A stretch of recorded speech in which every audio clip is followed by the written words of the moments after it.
Today I will show you a horror mystery film from 2018, titled The Possession of Hannah Grace. Spoilers ahead. Watch out and take care. Inside an abandoned church, a girl is restrained on a bed. There are 3 men with her there, 2 are priests, 1 is her father. The older priest is performing an exorcism on the girl, Hannah. He comes closer to see if she's still breathing and she awakens, the demon controlling her body. The other priest sprays her with holy water, as the older one continues with the exorcism. The girl convulses and her father comes closer begging her to fight. The demon pretends it's the girl for a moment, changing its eyes to her eye color, but laughs as it tricks the father. It takes control of the older priest as well and flings him across the room, killing him. Then, it starts suffocating the younger priest. Seeing what's happening, the father takes a pillow and kills the girl, which releases the other priest from the hold of the demon. The girl's fingers move. 3 months later, Megan walks into a hospital for a job interview and is immediately joined by Lisa. They can be seen drinking coffee, as Lisa tells Megan that she will be there to help. Next, Megan is walking to the facility with Dr. Lewis, who's explaining her new job to her. He asks her about her issues at her previous job as a cop, but she says she's much better now, saying she can handle the job. They enter an elevator and the doctor says that after a while people get creeped out by the job, their imaginations running wild. She doesn't think that will happen to her. As they're going deeper inside the basement area, he tells her that the night shift can only get in and out of the facility by swiping their security card. He keeps showing her around the facility and takes her to the intake bay, telling her that while on duty she can never leave the premises. After the intake bay she is to take the bodies to the receiving room, where she is to take pictures of them as well as scan their fingerprints. They finally enter the facility's freezers and he welcomes her to the team. The next night, Megan walks into the dark hospital and talks to security in the reception area. One of the guards introduces himself as Dave and welcomes her to the night shift. Megan goes down to the resting home. Later, she's seen working on the computer, when the lights go out. She turns them back on, when a body arrives at the intake bay. Her and an ambulance worker transfer the body to the receiving area as they talk. Next, she's capturing images of the body, then scanning its fingerprints. She puts the body in the freezer, but Dave jumps out and scares her. He follows her around, apologizing. Later, Megan continues with her work, goes to the restroom and when she comes back, she has a vision of a man standing in the hallway. Upset, she goes to take some pills, but stops herself. Next, she's seen in AA meeting, sitting next to Lisa, telling the group about the man she saw previously.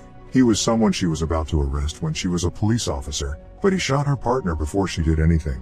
She shares that when she remembers the incident, she wants alcohol and pills. That day, someone wakes her up knocking on her door. It's her cop ex-boyfriend Andrew, who's there to get the rest of his things. She tells him about her new job, but he doesn't think it's the best idea to be spending that much time alone.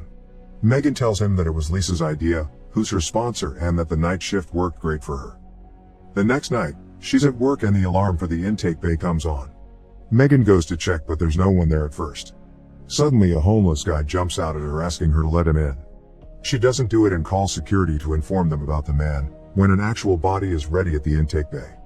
The ambulance driver, Randy, asks her to come out and help him with the body, because he can't move it alone. She reluctantly steps out, knowing that's against regulations. As they're moving the body, the homeless man walks inside the facility and takes the elevator, but Megan doesn't see him. Randy is much chattier than the previous driver and starts telling her about the body, as they're transferring it.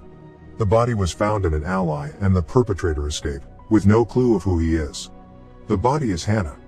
Randy keeps talking about it, saying whoever killed her also tried to burn her body. Megan escorts him out. The lights on the other end of the hallway come on, as she walks inside to process the body. The first image she tries to capture fails. She tries again with no result. Megan moves the camera and tries to take another photo when she hurts herself. She decides to move on to the fingerprints. She takes them and starts scanning them in, when the computer fails too. Not sure of what to do, Megan places Hannah's body in the freezer, but as she's pushing it inside, one of the tables starts shaking and a few vials fall down, shattering. She goes to pick them up and cuts her hand. Returning to push the body fully inside the freezer, a drop of her blood falls on it. Still in the freezer room, she dresses her wound and suddenly the freezer door opens. She checks and closes it. Next, she goes to her computer and uses Andrew's password to check on Hannah's case. She prints out her file and goes to check on the body again. The eye color in the file isn't the same one as the body. All of a sudden one fly appears on the body and then a whole swarm of them, frightening Megan. She takes another look, but the flies aren't there anymore. Megan puts Hannah back inside and returns to her computer. Suddenly, she hears a noise and she goes to investigate, only to find out that the body is gone. She takes a step outside and sees someone dragging the corpse away, so she follows. Suddenly, the homeless man attacks her, but she fights him off, and when she goes to grab his knife, he's gone. Leaving the body in the hallway, she calls security and tells them to call the police. Megan runs back to the hallway, but the body isn't there. She walks into the burning room and finds the man getting ready to burn the body, so she tries reasoning with him. Suddenly, security runs in and tackles him, but as they're taking him away, it's clear that it's Hannah's father. He tells Megan to destroy the body, saying that she's not dead. Later, he's arrested and Megan is putting away the body when she hears something strange.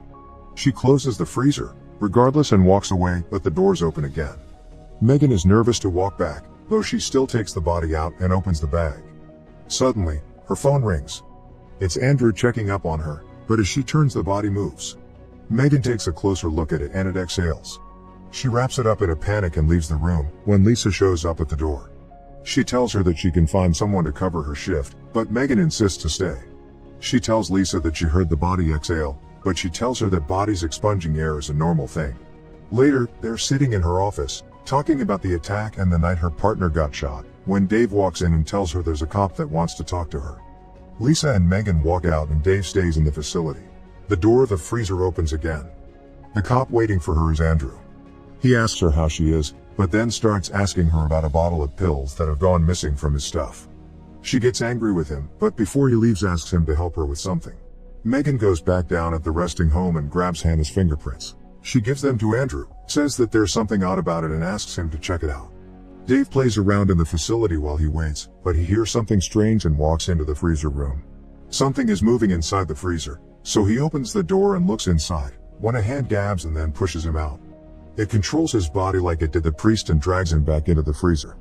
Megan comes back in the facility and goes to the restroom. She sends an apology text to Andrew and suddenly hears someone come inside the restroom, thinking it's Dave. Her rubber band ball is rolled to her and she hunches over to see who it is, when a burned hen grabs it from the floor.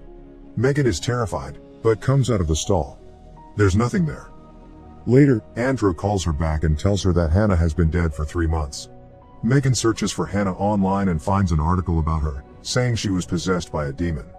She goes to investigate the body again and notices that a huge wound that was on it previously isn't there anymore.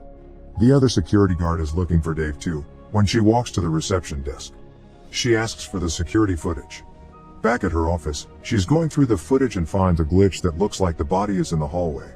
Frightened by that, she wants to take some pills again, but doesn't do it and instead goes to find Lisa and get her opinion about the footage. They're both in the facility, looking at the footage, but Lisa doesn't see the same thing Megan does. However, she does see the pills on a counter, while Megan is telling her about what the man was saying about the body in the burning room.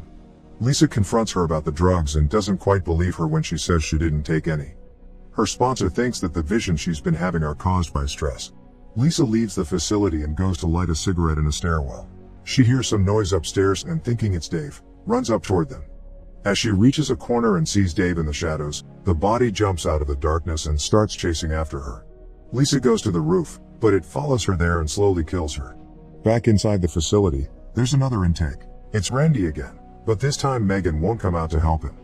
She tells him about what has happened and takes him inside to ask him about the wound on the body. He says that he saw it too, as well as her arm, that was burned when it arrived. Megan tells him that it looks like the body is healing herself. Megan is left alone again and calls Andrew to tell him that she kept his pills, because she was feeling anxious. She wanted to be honest with him. Before she hangs up, the body is seen crawling behind her, but she doesn't see it. It is in the elevator, fixing itself. Randy is driving out of the hospital parking, when he suddenly hits something. He goes out to check what it was, but his phone rings and as he answers, he hears a strange noise behind him. He investigates what it was and looks through the back of the ambulance. The body is crawling behind him. He turns around and it's there. He runs, but it pins him between 2 ambulances and is coming to get him too. It crawls up to him and kills him. Simultaneously, Megan is checking the footage from a few moments before and sees the same glitch in the elevator first, then the body crawling inside. She runs out thinking Randy's in danger, even though she's not supposed to. She goes into the parking lot and finds him dead. Andrew calls her, telling her that the man from the burning room escaped. Suddenly, he appears behind her and grabs her, taking her hostage. He tells her to get the body out of the freezer. When he opens the bag, the body has changed again. He says that she heals herself by killing people. The man asks why it hasn't killed her too. Megan says that she believes him, so he starts telling her about Hannah, that the demon inside of her doesn't want to leave and that the blue eye is its mark. He explains that he killed her during the last exorcism to save the lives of others, but when they went to bury the body it wasn't there anymore. It killed 4 people in the funeral home. They go to the burning room, as he tells Megan that the only way to destroy the demon is to burn the body. As she looks at the fire, the demon incapacitates Hannah's father and goes after her next, but the man attacks it and saves Megan, only to end up burnt himself. She runs and the body crawls after her. Meanwhile, Andrew arrives at the hospital and finds her phone as well as Randy's body. Megan keeps running away from the walking body, but it just keeps catching up to her. It crawls up to her as Andrew enters the facility. He looks for Megan inside, but the body just drags her inside the freezer, where she sees the rest of the bodies. Andrew runs into the other security guard, who tells him that everything is down in the hospital. They hear the noise Megan makes in the freezer room and go toward it, finding Megan on the floor. The guard sees the body and runs away, but it eventually catches up to him and kills him. The body heals its last wound and goes after Andrew, when Megan suddenly finds the courage to start shooting at it. She keeps shooting and finally incapacitates the demon, long enough to get her ex out of the facility. She tells him to get help and goes back to pick up the body and take it to the burning room. It wakes up again and struggles with her as it gets burned, but Megan eventually manages to burn it. The police finds her sitting on the floor, playing with a rubber band ball. In the final image of the film, Megan is looking at herself in the mirror. One of her eyes is covered by her hair. A fly appears out of nowhere and she squishes it on the mirror.